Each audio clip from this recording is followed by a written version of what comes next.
Good morning student. अपन पढ़ रहे थे औद्योगिक महत्व के कुछ प्रमुख बहुलक। उसके अंदर अपन नेक्स्ट लेते हैं आज नायलॉन 6-10 या इसको नायलॉन 6 नायलॉन 10 भी बोला जाता है। अब इसका निर्माण कैसे होता है, तो इसके अंदर जो एकलक इकाई होती है, एकलक जो होते हैं, एक तो होता है इसके अंदर हेक्सामेथिलीन डाइएमीन, हेक्सामेथिलीन डाइएमीन जिसका फॉर्मूला अपन पहले ले चुके हैं।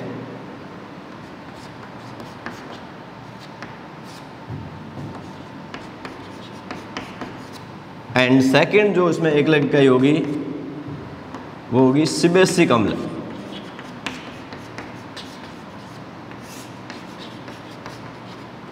सीबेसिक अम्ल। अब सीबेसिक अम्ल का जो फॉर्मूला होता है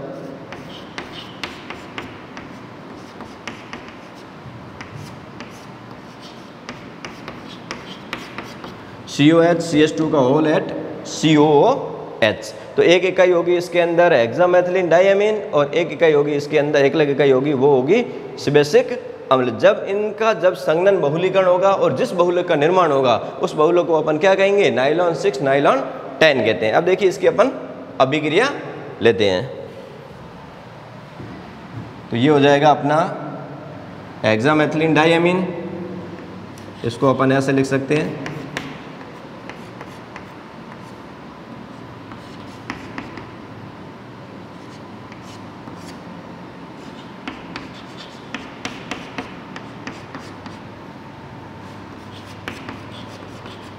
हेक्सामेथिलीन डाइएमीन।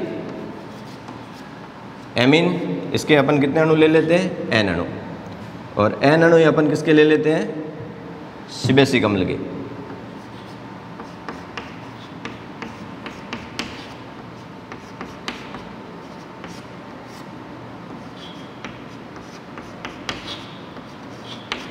ये हो गया अपना सीबेसिक अम्ल।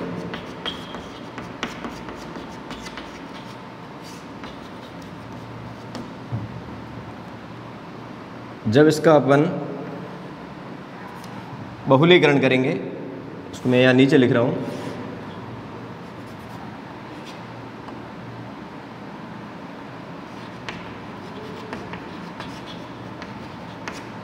ये संघनन बहुलीकरण होगा। अब देखिए यहाँ से क्या हटेगा, इसका H हटेगा, और इसका यहाँ से क्या हटेगा, H, इसका यहाँ से क्या हटेगा, OH, और इसका यहाँ से क्या हटेगा, OH। NH2 निकल जाएंगे और ये पूरा का पूरा यहाँ पर आकर क्या हो जाएगा, जुड़ जाएगा। तो जिससे जो बनेगा उसको अपन क्या कहेंगे, नायलॉन 6 और नायलॉन 10 कहते हैं। अब देखिए कैसे इस बहुलक का निर्माण होगा। तो ये हो गया अपना N, यहाँ से ये वैलेंसी फ्री हो जाएगी, ये हो जाएगा CH2 का होल 6 NH, ये जुड़ जाएगा यहाँ से C से, ये डबल बॉन्ड हो, यहाँ ये हो जाएगा CH2 का होल 8, ये हो जाएगा C डबल बॉन्ड O, ये हो गया N और प्लस क्या हो गया, NH2। ये जो अपना जो बहुलक बनेगा, इस बहुलक को अपन क्या कहते हैं, ये बहुलक अपना कहलाएगा नायलॉन 6 नायलॉन 6 नायलॉन 10, या इसको नायलॉन 6-10 भी लिखा जाता है। तो ये था अपना नायलॉन 6-10। अब यहाँ पर 6 और 10 का मतलब क्या है, तो यहाँ पर नायलॉन 6 का मतलब है कि इसके अंदर हेक्सामेथिलीन डाइएमीन जो अपना एकलक इकाई थी, इस हेक्सामेथिलीन डाइएमीन एकलक इकाई के अंदर कार्बन परमाणु की संख्या कितनी है, 6, इसलिए इसके लिए क्या आया, नायलॉन 6। और सीबेसिक अम्ल अपना ये रहा, सीबेसिक अम्ल के अंदर कार्बन परमाणु की संख्या देखिए यहाँ पर ये 8, एक 9 और एक 10, तो इसका मतलब यहाँ पर कितने जो बहुलक के निर्माण में कितने कार्बन आ रहे हैं बेसिक अम्ल के 10, इसलिए इसको क्या लिखा जाता है नाइलॉन 6 नाइलॉन 10 लिखा जाता है। तो ये था अपना एक व्यापारिक बहुलक कह सकते हैं या कॉमर्शियल पॉलीमर्स के रूप में भी इसका यूज किया जाता है। और इसका उपयोग जो है नाइलॉन 610 का इसका जो यूज है वस्त्र है। अब उपयोग में देखिए इसका उपयोग वस्त्र, रेशे, जो रस्सियाँ आदि के निर्माण में इसका उपयोग किया जाता है। अब देखिए नेक्स्ट अपन लेते हैं, ये अपना नाइलॉन 610 हो गया।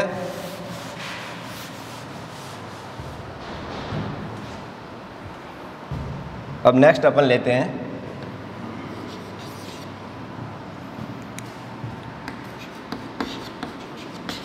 पॉली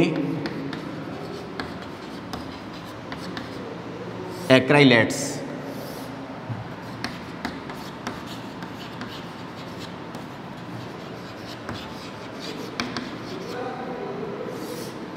पॉली एक्राइलेट्स जो होते हैं ये भी एक कॉमर्शियल पॉलीमर्स होते हैं।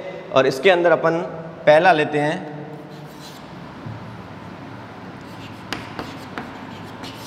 Poly Maithil math एक्राइलेट्स। अब देखिए पॉलीमेथिल मैथ एक्राइलेट का निर्माण कैसे होगा, तो इसके अंदर देखिए अपन एकलक जो इसके अंदर काम आएगा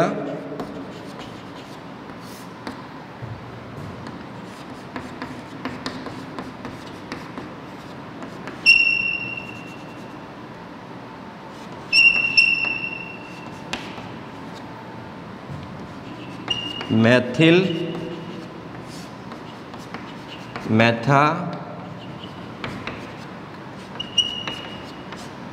मैथा एक्राइलेट। और इसका जब अपन बहुलीकरण करेंगे जिससे अपन को क्या प्राप्त हो जाएगा पॉलीमेथिल मैथ एक्राइलेट प्राप्त हो जाएगा। तो इसको अपन अभिक्रिया को ऐसे लिख सकते हैं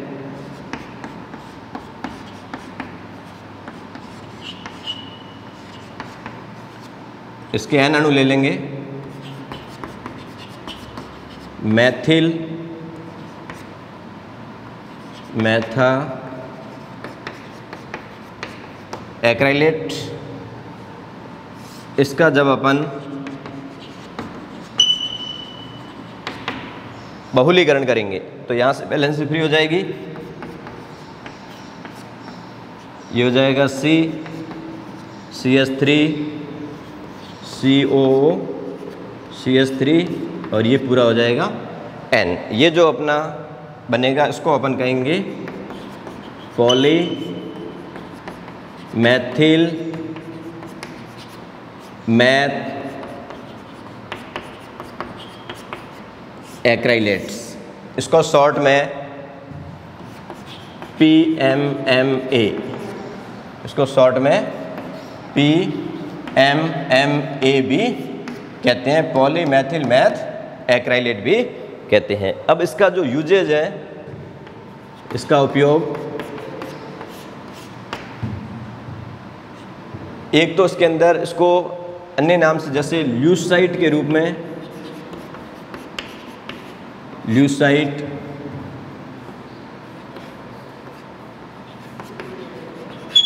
फ्लेक्सीग्लास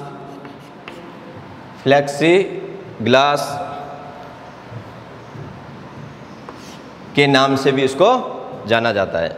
अब इसका जो यूज है और इसको जैसे ल्यूसाइट हुआ, फ्लेक्सीग्लास हुआ और परफ्लेक्स आदि के नाम से इसको जाना जाता है। और इसका जो यूज होता है मेन, एक जो दांतों की जो कृत्रिम पंक्ति होती है उसको बनाने में किया जाता है। दूसरा जो वायुयांश होते हैं उनकी खिड़कियों के निर्माण में भी इसका उपयोग किया जाता है। तो ये था अपना पॉलीमेथिल मैथ एक्राइलेट्स। नेक्स्ट अपन लेते हैं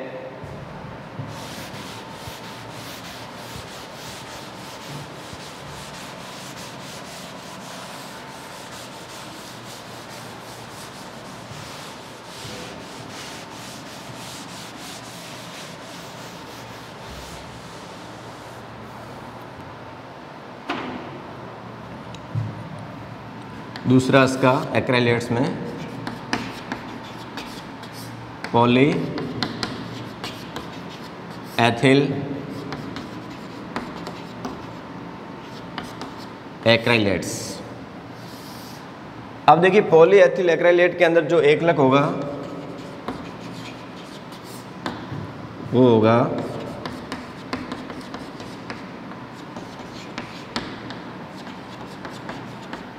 एथिल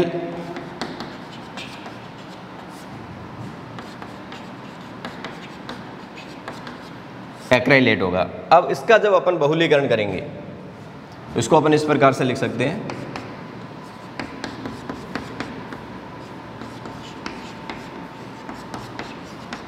इसके अपन N अणु ले लेंगे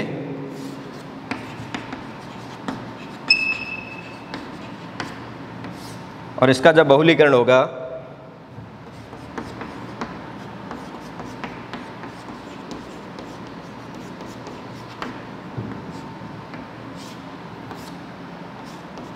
और ये जो अपन को बहुलक प्राप्त होगा इसको अपन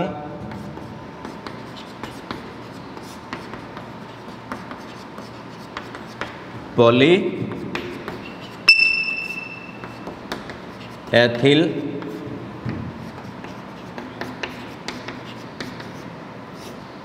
एक्राइलेट कहते हैं। अब इसका जो यूज जो होता है, उपयोग जो होता है,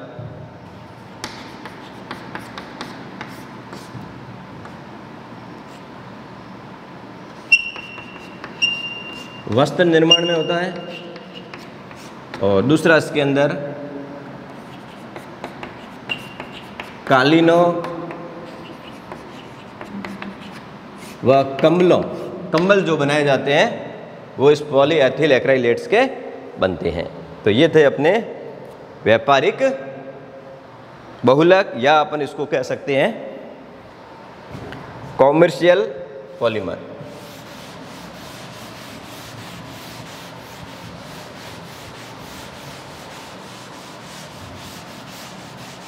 नेक्स्ट अपन इस लेसन का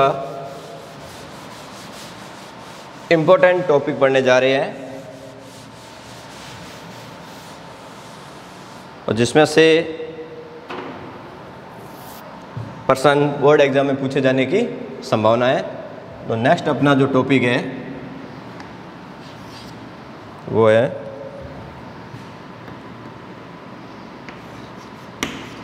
जैव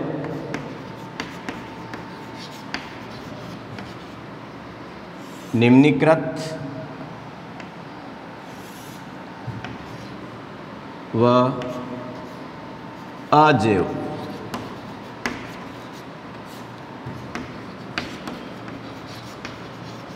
निम्नीकृत बहुलक।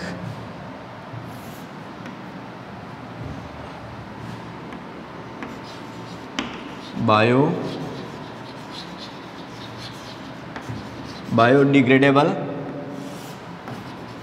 And non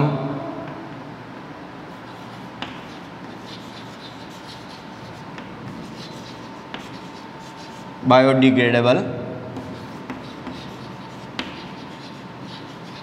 polymers. अब देखिए इसके अंदर जैव निम्नीकृत व जैव अनिम्नीकृत बहुलक पढ़ने से पहले कुछ अपन पहले डेफिनेशन लेते हैं, जिसके अंदर सबसे पहले आता है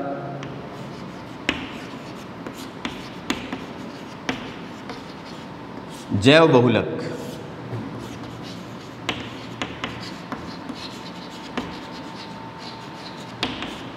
बायोपॉलीमर्स कहते हैं।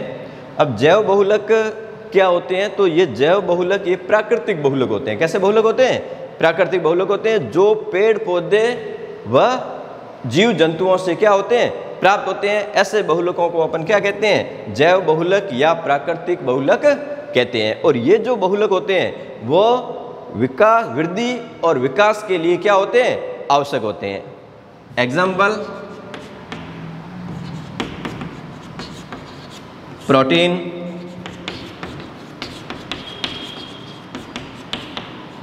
पॉलीसैकेराइड,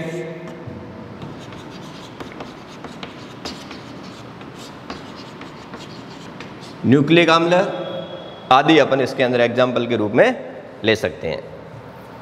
सेकंड जो अपना डेफिनेशन अपन लेते हैं, जैव निम्नीकृत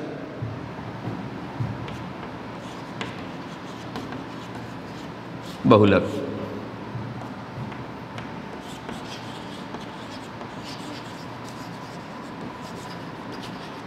बायोडिग्रेडेबल पॉलीमर्स। अब ये जो जैव निम्नीकृत बहुलक है ये प्राकृतिक भी हो सकते हैं और संश्लेषित भी हो सकते हैं। कहने का मतलब नेचुरल और सिंथेटिक दोनों प्रकार के हो सकते हैं। अब ये जो जैव निम्नीकृत जो बहुलक होते हैं ये जीवाणुओं द्वारा छोटे अणुओं के अंदर क्या हो जाते हैं, विघटित हो जाते हैं। तो इस प्रकार के जो बहुलक होते हैं उसको अपन क्या कहेंगे, जैव निम्नीकृत बहुलक या बायोडिग्रेडेबल पॉलीमर्स कहते हैं। फॉर एग्जाम्पल जिसके आगे अपन रिएक्शन भी लेंगे, PHBB व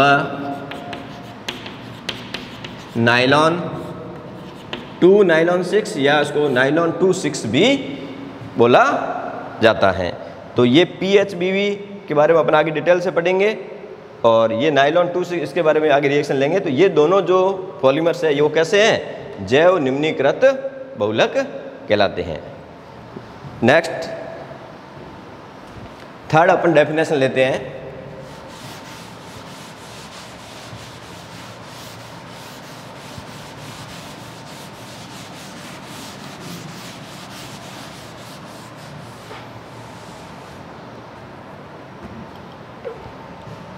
थर्ड अजैव निम्नीकृत बहुलक नॉन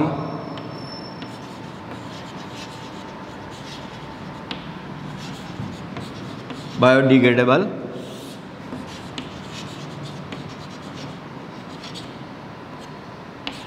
पॉलीमर्स। ये अजैव निम्नीकृत जो बहुलक होते हैं ये कैसे होते हैं, संश्लेषित बहुलक होते हैं और ये जो है वो जीवाणुओं के द्वारा विघटित नहीं होते हैं। और जीवाणुओं के द्वारा विघटित नहीं होंगे इस कारण से जो पॉलीमर वेस्ट है, इसका मतलब कह सकते हैं अपन बहुलक जो अपशिष्ट पदार्थ है उसका प्रबंधन की क्या हो जाएगी, समस्या हो जाती है कि उसका प्रबंधन अपन कैसे कर सकते हैं। तो इसके प्रबंधन को एक कठिन समस्या होने के कारण जो साइंस ने इस प्रकार के बहुलक बनाए जो क्या हो जाए, निम्नीकृत हो जाए, या अपन कह सकते हैं निम्नीकरण हो जाए जिनका। तो इस प्रकार के बहुलक है उनको अपन क्या कहेंगे, जैव निम्नीकृत बहुलक कहेंगे। और उनका निर्माण जो है करने से वो जीवाणुओं द्वारा आसानी से क्या हो जाते हैं, विघटित हो जाते हैं और उसमें पर्यावरण प्रदूषण भी नहीं होता है। तो ये ऐसे कौन से जो जैव निम्नीकृत बहुलक है उनके बारे में अपन पढ़ेंगे।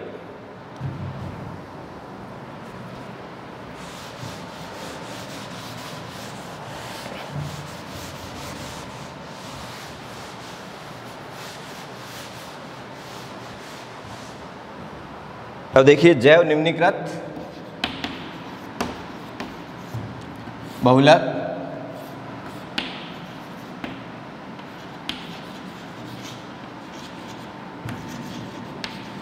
बायोडिग्रेडेबल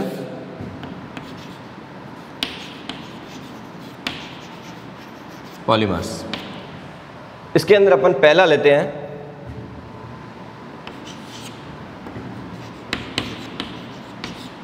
पॉली लैक्टिक अम्ल।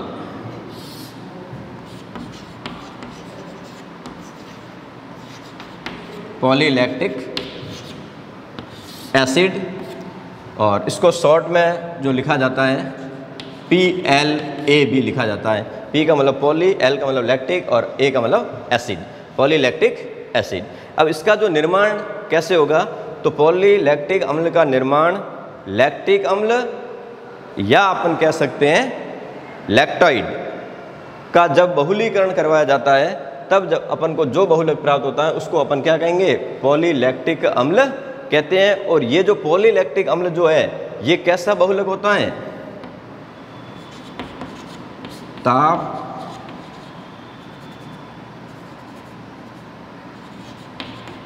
सुगट्टे, एलिफेटिक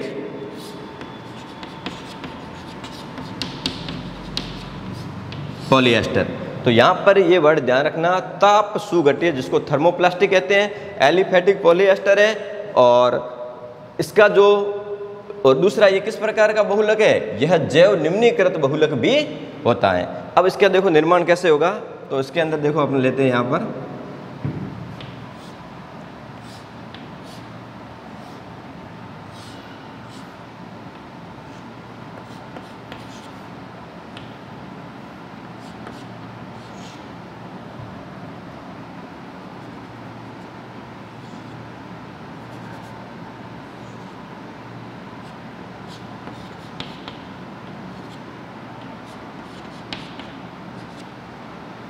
यहाँ पर ये देखो, इसको अपन कहते हैं लैक्टिक अम्ल या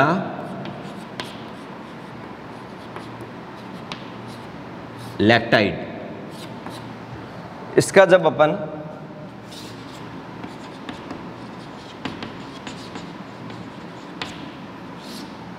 बहुलीकरण करेंगे तो देखो इसके ये एन अणु होंगे। अब ये बंध यहाँ से टूटेगा, यहाँ से फ्री हो जाएगा, ये O से ये C और ये फिर यहाँ से फ्री हो जाएगा। इसको अपन इस प्रकार से लिख सकते हैं, देखो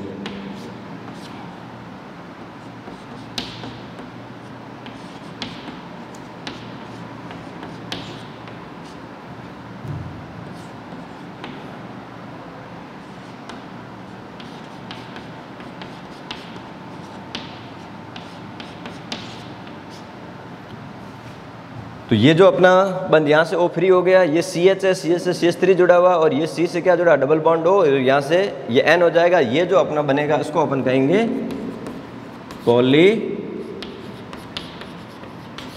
लैक्टिक अम्ल, जिसको शॉर्ट में लिखा जाता है PLA, पॉलीलैक्टिक एसिड। अब देखिए इसका जो उपयोग इम्पोर्टेंट है,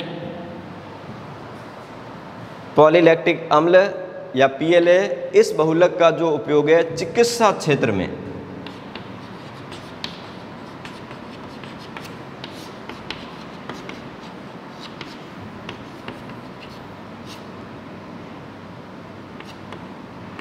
टाँके लगाने में,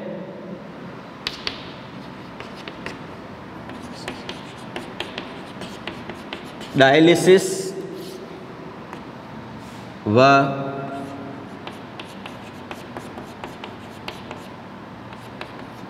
बायोप्लास्टिक के निर्माण में किया जाता है। चिकित्सा क्षेत्र में टाँके लगाने का मतलब ये है कि जब शल्य चिकित्सा होती है और शल्य चिकित्सा में जब चीरा लगता है तो उसको वहाँ पर जो टाँके लगाए जाते हैं, तो इस प्रकार के जो रेशे होते हैं, वो धागे होते हैं, वो किसके बने होते हैं, पॉलीलैक्टिक अम्ल के बने होते हैं। तो ये था अपना जैव निम्नीकृत बहुलक में पहला था पॉलीलैक्टिक अम्ल। नेक्स्ट अपन लेते हैं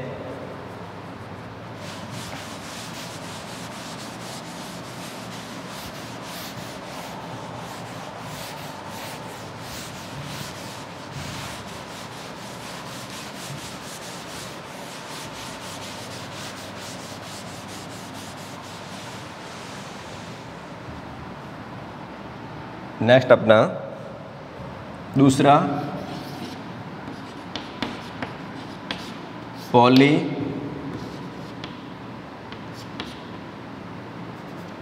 कैप्रोलैक्टोन।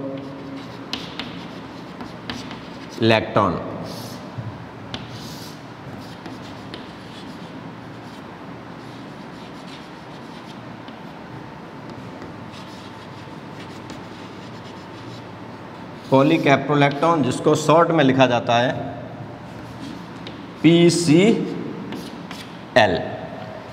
ये जो बहुलक होता है यह कम गलनांक वाला पॉलिएस्टर बहुलक है और ये भी कैसा है, जैव निम्नीकृत होता है। और इसका जो निर्माण है वो किससे होगा, ई कैप्रोलैक्टोन का जब अपन बहुलीकरण करेंगे तो अपन को क्या प्राप्त हो जाएगा, पॉलीकैप्रोलैक्टोन प्राप्त हो जाएगा। अब देखिए इसके अंदर जो एकलक है वो है ई कैप्रोलैक्टोन, और इसका जो फॉर्मूला होता है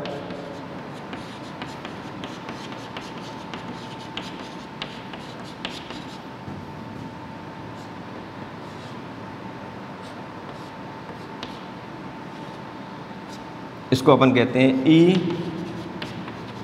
कैप्रोलैक्टोन। अब देखिए इसका जब अपन बहुलीकरण करेंगे तो देखो ये हो गया अपना C डबल बॉन्ड O,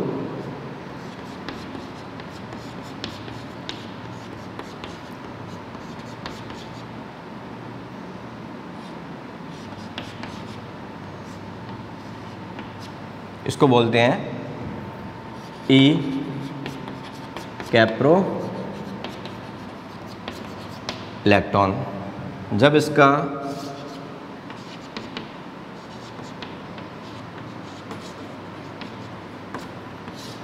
बहुलीकरण किया जाता है, इसके एन अणु होते हैं, तो ये बंध यहाँ से टूट जाएगा और यहाँ से वैलेंसी फ्री हो जाएगी। इसको अपन इस प्रकार से लिख सकते हैं, और ये CH2 यहाँ पर 1 2 3 4 5, तो इसको अपन साथ में लिख लेंगे CH2 का होल 5, और ये हो जाएगा C, और ये डबल बॉन्ड O, और ये हो जाएगा N। ये जो अपना बनेगा इसको अपन क्या कहेंगे,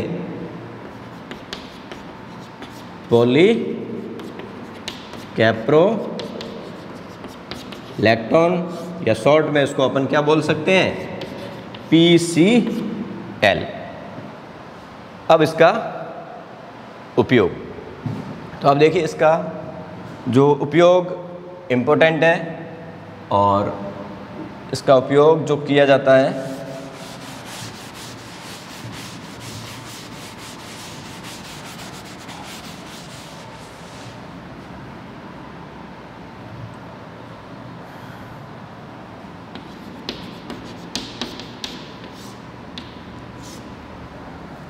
नियंत्रित ड्रग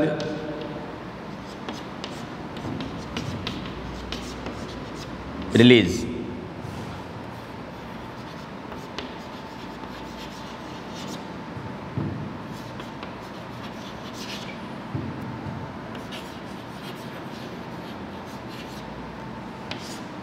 कंट्रोल्ड ड्रग रिलीज, जो कैप्सूल होते हैं,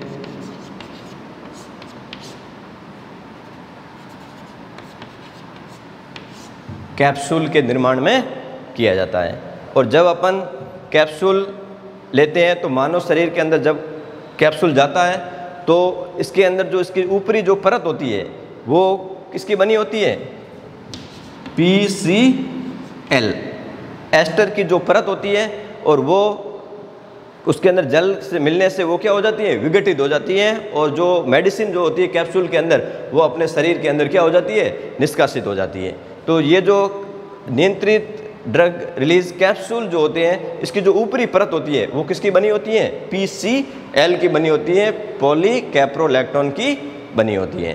तो ये था इसके अंदर। नेक्स्ट अपना जैव निम्नीकृत बहुलक था, वो था पॉली कैप्रोलैक्टोन। अब देखिए अपन थर्ड लेते हैं,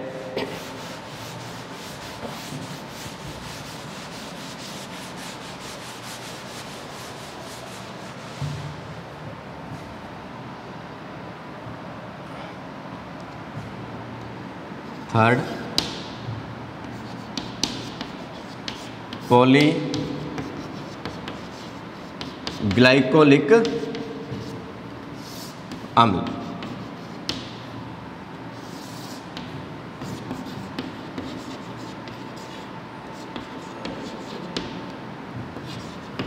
पॉलीग्लाइकोलिक एसिड, इसको शॉर्ट में लिखा जाता है PGA, पॉलीग्लाइकोलिक एसिड। अब देखिए इसका जो निर्माण कैसे होता है, तो इसमें एक कई ग्लाइकोलिक अम्ल या ग्लाइकोलाइड होती हैं, जिसका जब बहुलीकरण किया जाता है तो अपन को क्या प्राप्त हो जाएगा, PGA या पॉलीग्लाइकोलिक अम्ल प्राप्त होगा, जिसकी अभिक्रिया को अपन इस प्रकार से लिख सकते हैं।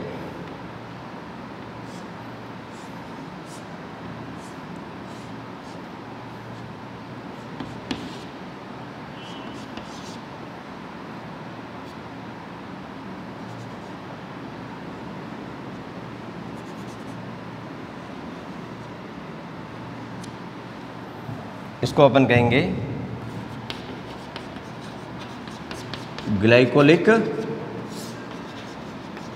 अम्ल, या अपन इसको कहते हैं ग्लाइकोलाइड। जब इसका बहुलीकरण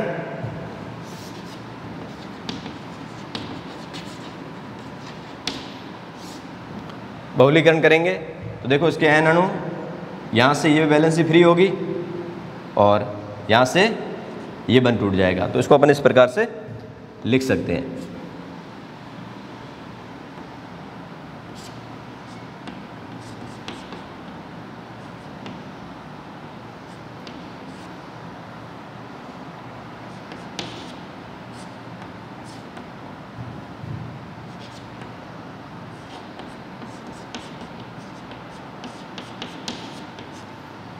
ये अपना जो बहुलक बनेगा इसको अपन कहेंगे पॉली ग्लाइकोलिक अम्ल, शॉर्ट में इसको कहते हैं PGA, और यह एक रेखीय एलिफेटिक पॉलीएस्टर है। और ये भी कैसा बहुलक था? जैव निम्नीकृत। अब इसका जो उपयोग कहाँ किया जाता है? इसका उपयोग इम्पोर्टेंट है।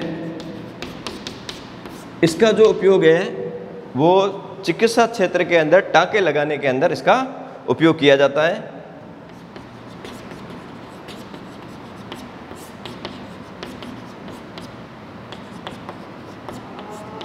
चिकित्सा क्षेत्र में टाँके लगाने में, लेकिन ये जो रेशे जो धागे होते हैं, ये टाँके ऐसे होते हैं, ये आंतरिक शल्य चिकित्सा के अंदर उपयोग में लिए जाते हैं। और इसका मतलब ये है कि ये जो धागे होंगे यह जल के अंदर अपने आप क्या हो जाते हैं? जल के साथ गल जाते हैं। इसलिए इसका ज़्यादा यूज कहाँ किया जाता है? आंतरिक शल्य चिकित्सा में जो टाँके लगते हैं उसके अंदर इसका PGA का यूज किया जाता है। नेक्स्ट अपन अगली क्लास में पढ़ेंगे। थैंक्स।